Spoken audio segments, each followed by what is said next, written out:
Well then, just when you least expect it, the unexpected always happens, and in this case we arrived at North Berwick, reached for our radio to call the harbour master to ask whether we should moor or anchor, and just to be polite, and VHF switches on but does not respond to any of its buttons.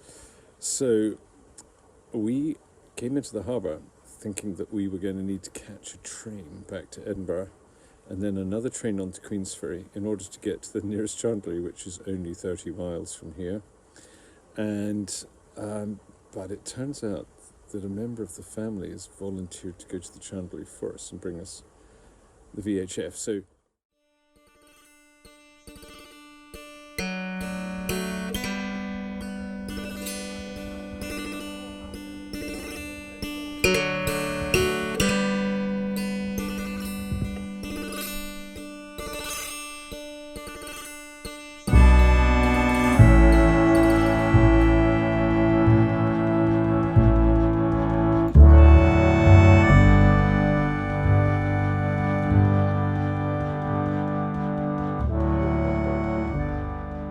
girls.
There's a seal there.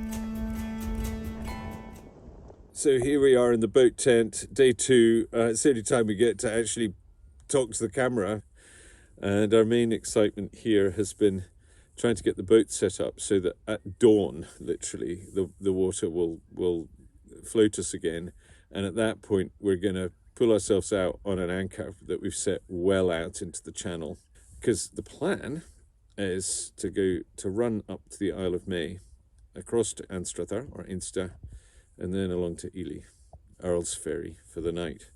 So another 20 miles, whereas today we've just sailed, 10 miles, and we did it in 2 hours.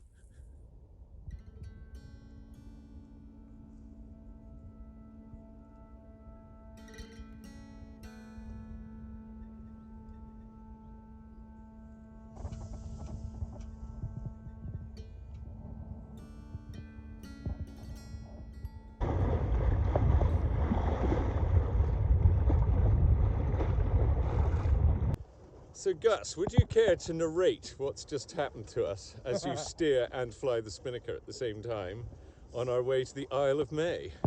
So we had a delightful night aboard, just in the mouth of the Tyne, and one side is nice and shallow with lots of sand to run aground on, and the other side is deeper with more of a channel, but lots of lovely big boulders. Boulders, the glacial feckin' erratics. So we really had. I think 5 minutes later and we would have been in there for another 3 hours waiting for the tide. There, what you do is one of you who is more watertight, walk the boat forward from the prow so that you can see the rocks coming before you bump into them, and you can steer the boat, because there's no way of doing it. So basically there were several bits where either you were walking the boat or we were both walking the boat, because everything was grounding out. Your basic river bathymetry rules, and you should be all right. Remember your river bathymetry, kids. Yeah.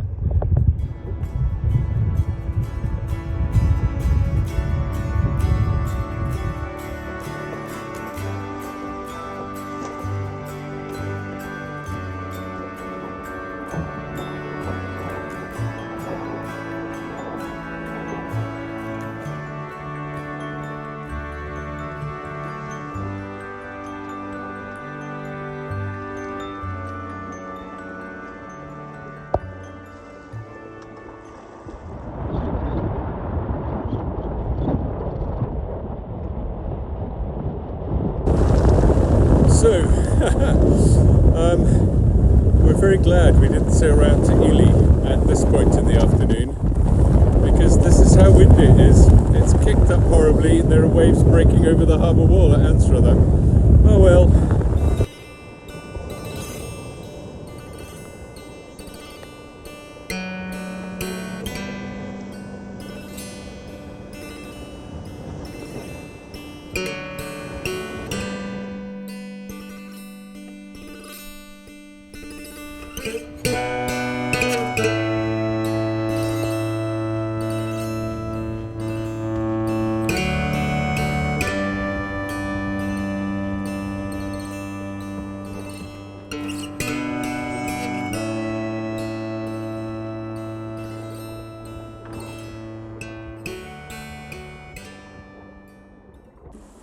So, Captain's log, day 4.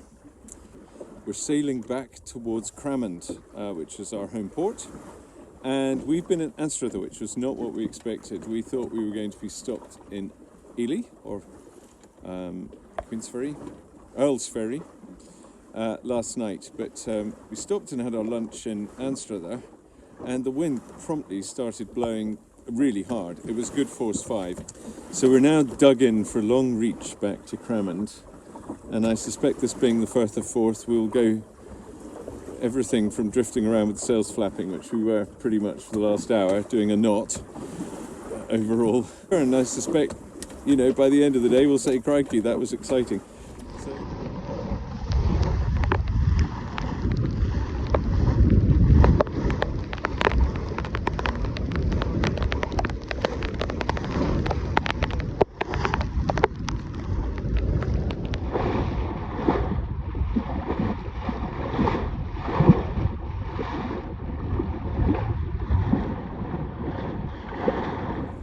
That mill pond was 20 minutes ago at force 5, both of us leaning out to tack the boat in here with the double reef. That is the changeable River Forth.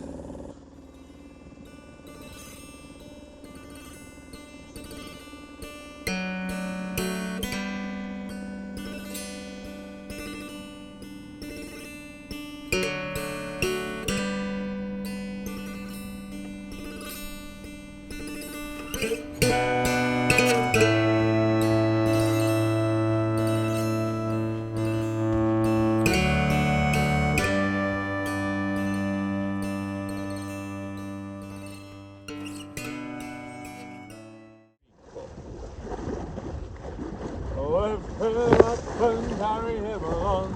Fire Marengo, fire away, throw him down where he belongs. Fire Marengo, fire away, throw him down in the hole below. Fire Marengo, fire away. We'll throw him down and then we'll go. Fire